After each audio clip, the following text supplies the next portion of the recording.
పెట్టలా. 226 కోట్లు నొక్కేడానికి పెట్టావు నువ్వు.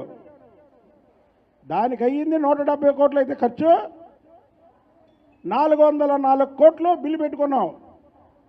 226 కోట్లు నువ్వు నొక్కేసావు. కాబట్టికి నీకు ఇవాళ విజయవాడ ప్రజలు తగిన గుణపాఠం చెప్పారు. కాబట్టికి అంబేద్కర్ గారి పేరు చెప్పే అర్హత జగన్మోహన్ రెడ్డికి లేదు. అంబేద్కర్ గారిని వైసీపీ రంగులేసి అంబేద్కర్ గారిని అవమానించినటువంటి వ్యక్తి జగన్మోహన్ రెడ్డి. జగన్మోహన్ రెడ్డి పాలనలో ముఖ్యంగా దళితులకి, బడుగు బలహీన వర్గాలకి, ముస్లింలకి రక్షణ లేకుండా పోయింది.